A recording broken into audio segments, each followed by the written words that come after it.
We're going to talk about Virgo and the aspect of its ability to help you see truth. So hold on one second, something's not working, sorry. There we go.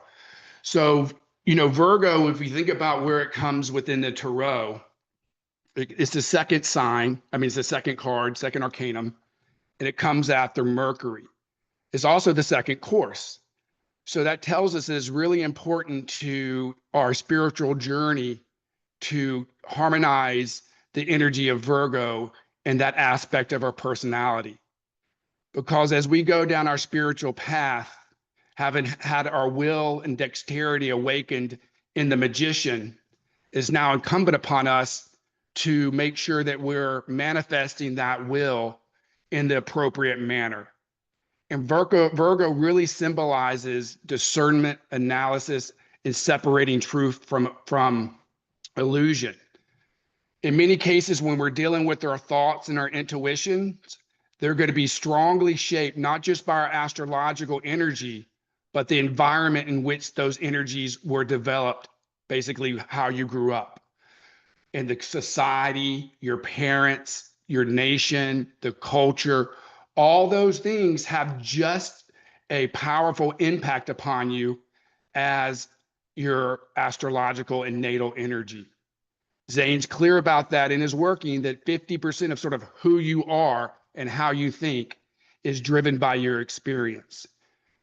And so it's called upon us through the power of Virgo to find truth in the world and separate that from illusion. And that's what we're going to talk about.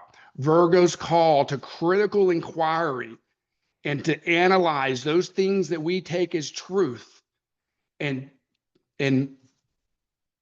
compare those to the spiritual truths that we know and see when they're in line and not in line. It's very important when you begin your spiritual journey that you have a strong ability to be rational about your thoughts as well as to be emotional, because of autosuggestions and patterns within you. As the knowledge comes from the inner world, it gets transformed by your interpretation of that knowledge. So if your interpretation is not clear, you can end up going down the wrong path based on sort of how you saw reality. So we just talked about these things. Virgo is an earth sign. It's practical, it's methodical, it's grounded in reality. Constantly throughout our lessons, we're supposed to be testing what we get from the inner world against nature's laws to understand the veracity of what we think. And it's the way we do that is through a scientific and very thoughtful manner.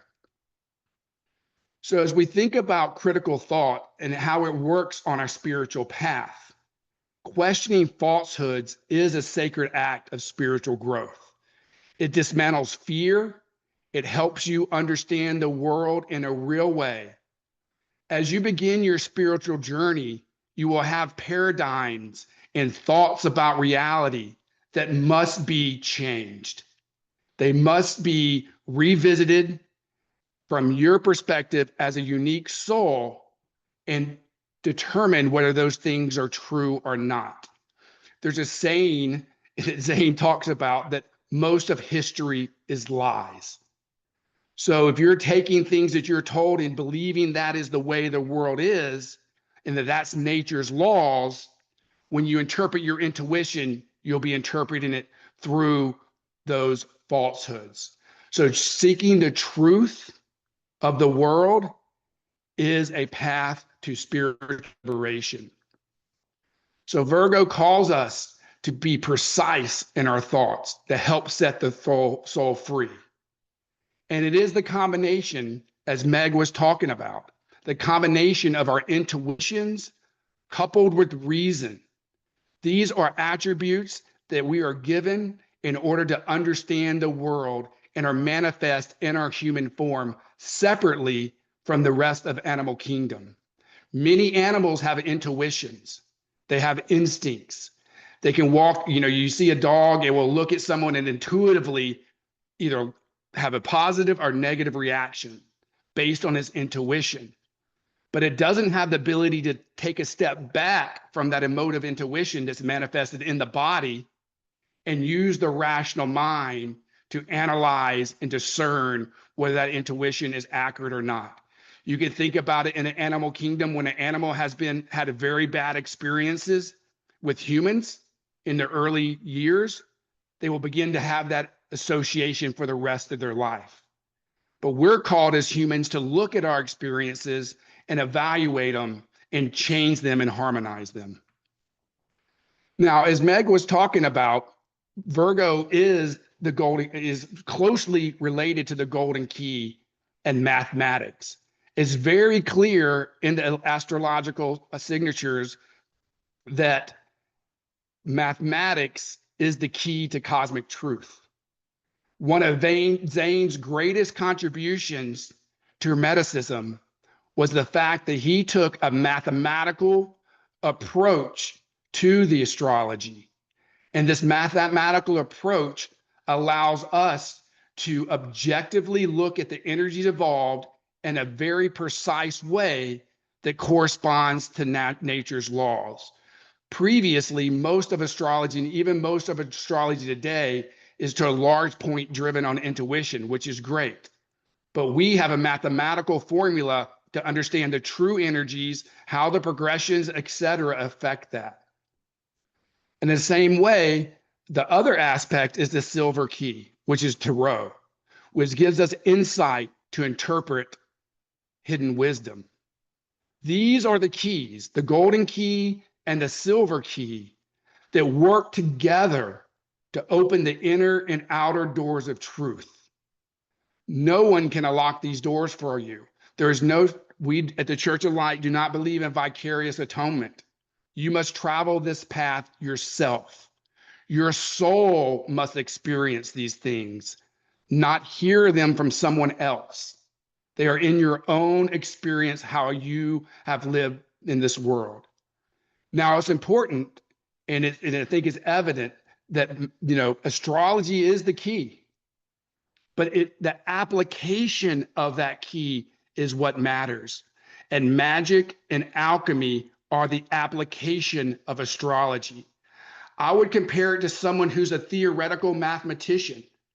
There is such a thing as theoretical mathematicians, but they don't ever compare that theory to reality.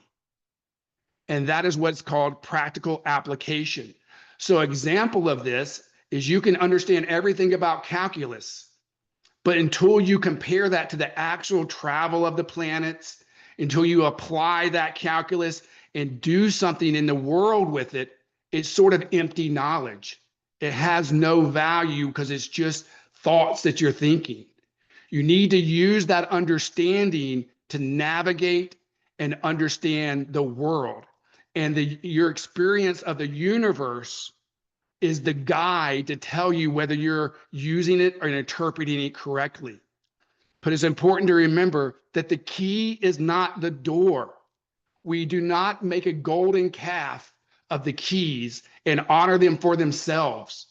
We respect and honor astrology. We honor tarot for the ability that it gives us to do the things in life that we want to do, including changing ourselves, influencing our environment, and bringing light, life, and love to this world.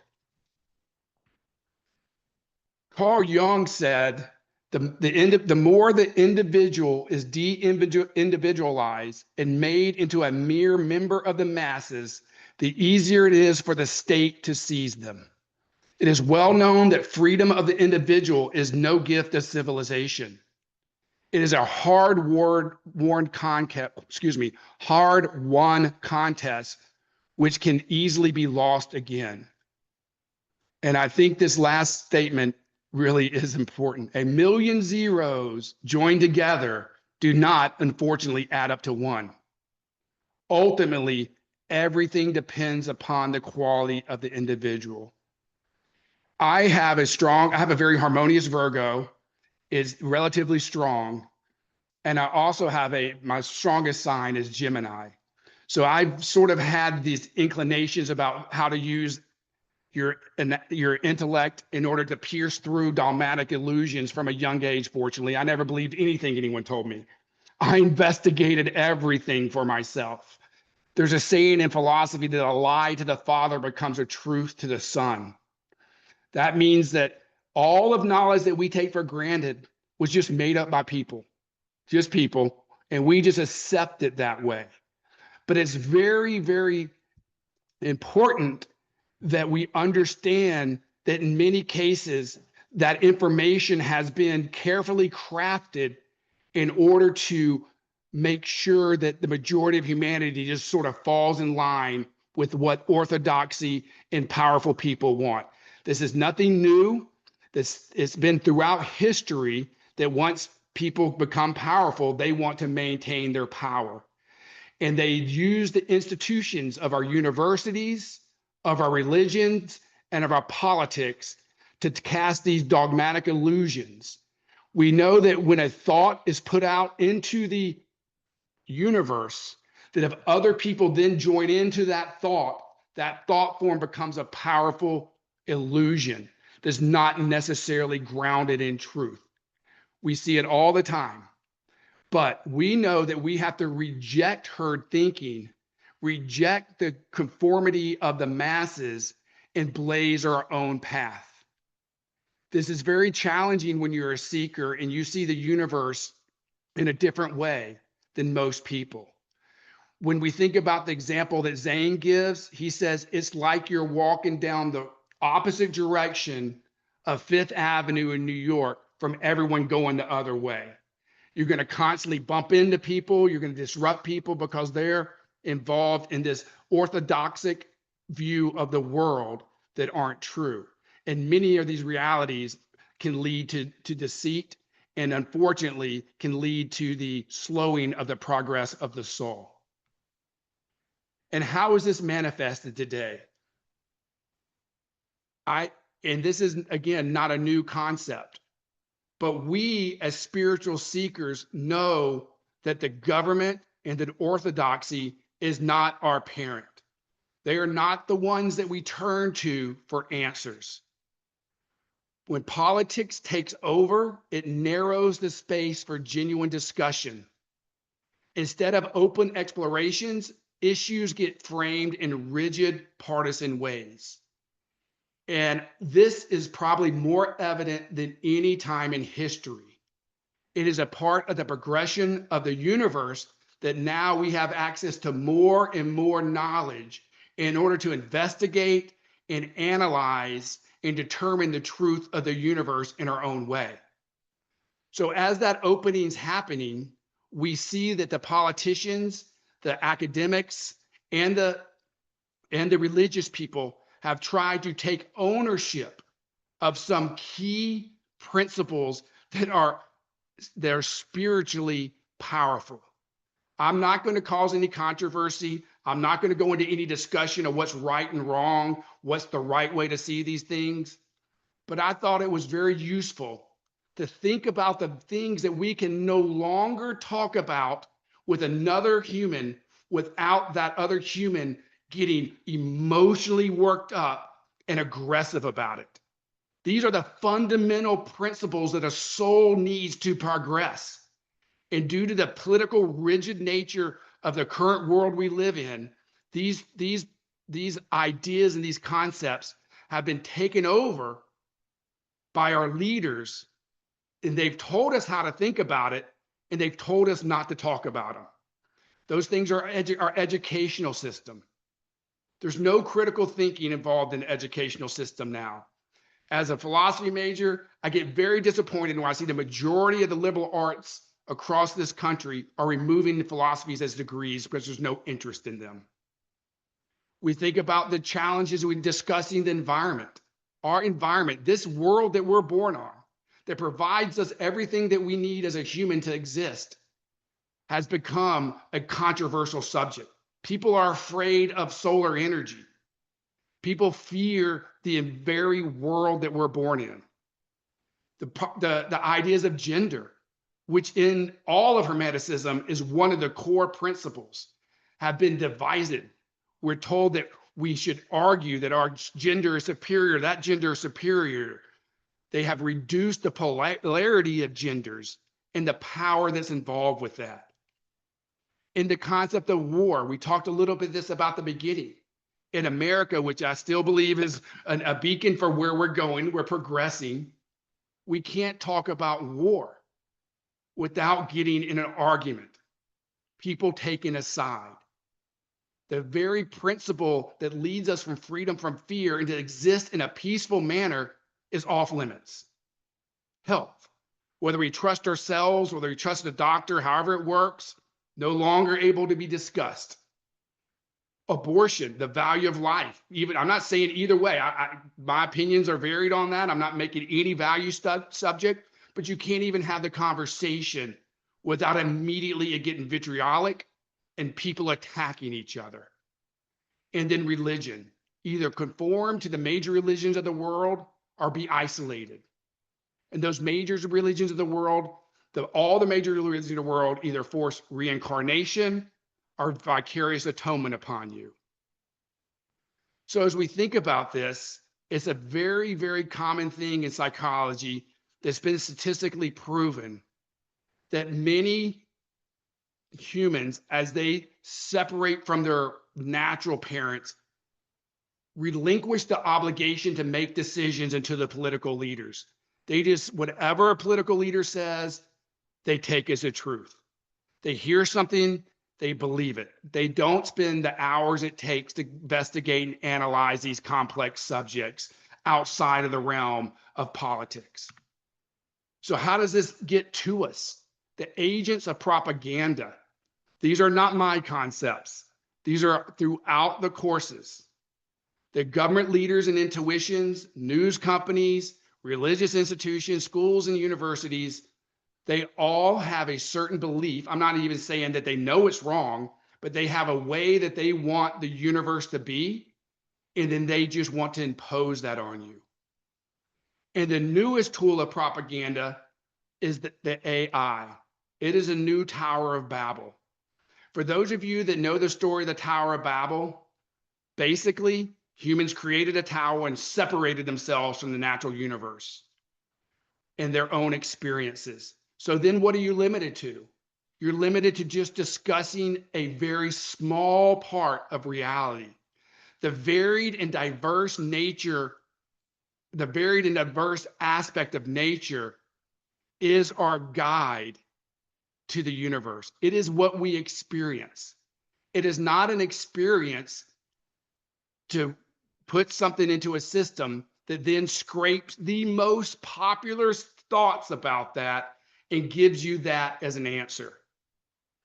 If you look at the research done about AI now, you'll see that they think it is leading to even more propaganda because people will read it and take it as a truth because they feel it's separated and has been investigated. But if you've had any conversations with AI, you know that's not true. You try to bring up astrology, it discounts it. You try to bring up complex subjects, it will give you a very bifurcated view on it based upon the current political systems. And we're called to realize that these agents of propaganda exist. We have to have a strong intuition when we're being fed information and use our reason to see if it makes sense. And that is the call of Virgo, to clear your thinking, to not be controlled by the masses of the herd, but to be your own sovereign individual who seeks the truth in their own way, to investigate, to explore, to meditate. And what happens when you break conventional traditions? Well, we don't have to look far to understand how orthodoxy likes to keep control. Socrates challenged blind beliefs through fearless questioning and dialogue, put to death. Copernicus, who told us that the sun was the center of the universe, incarcerated. Galileo, who told us that the planets moved around the sun, excommunicated. Newton, who unveiled universal laws, brought us out of the dark ages by discovering how we can better utilize this environment that we're born into, how we can understand the patterns and the motions of the stars in a mathematical way. Never accepted for a long time until later in his life. All these things show us that spiritual truths, in most cases, are not in line with accepted beliefs.